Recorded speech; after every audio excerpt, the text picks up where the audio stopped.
Umqeqeshi weMamelodi-Sundowns Mngqithi uzwakalisa ukukhathazeka kwakhe ngokuthembela ngokweqile kwe-Kaizer Chiefs kubadlali abancane abanekhono futhi unovalo lokuthi lokhu kungase kubulale ithalente labo. Mngqithi ubephendula umbuzo ngemuva kokuthi ezakhe zihlaze iqembu lamakhosi zilibhaxabula ngo-4-0 emidlalweni we-quarter final ye-Carling knockout obudlalelwe e-FNB Stadium ngomgqibelo ebusuku. I-Chiefs ibisele ngemuva kakhulu kwi-Sundowns futhi amaphuzu abayibhaxabule ngawo bekumele abe mabi kakhulu. Iqembu belithembele kakhulu kubadlali balo abasebancane, kanti Mngqithi uthi yize bebahle akumele bathwale iqembu. Angifuni ukuzwakala kabi, kodwa ngicabanga ukuthi abadlali abancane abalethwe i-Kaizer Chiefs eqenjini labo lokuqala abafana abahle kakhulu futhi abafana abadlala kahle kakhulu. Umduduzi Shabalala ube nomthelelo omkhulu emidlalweni wanamuhla, ube nezinye izikhathi ezimnandi kakhulu namuhla, kusho Mngqithi. uWandile Tuba udlale kahle kakhulu, ngikholwa ukuthi yilo muzwa enginawo uma ngibuka laba bafana. Umfundo Vilakazi uma enikwe ithuba udlala kahle kakhulu. Bonke bangabadlali bebhola abahle kakhulu, kodwa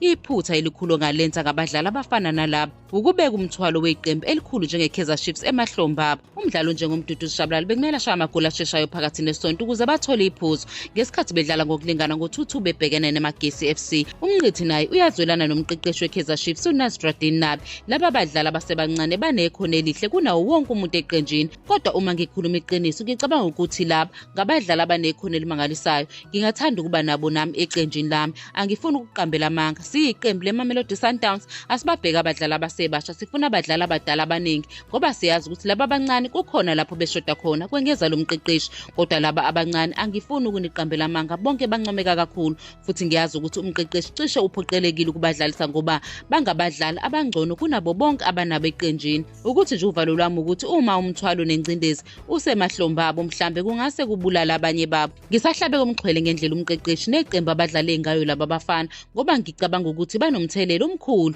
Cishe yonke imiphumela emihle etholwe yi-Kaizer Chiefs bekungomunye walaba bafana.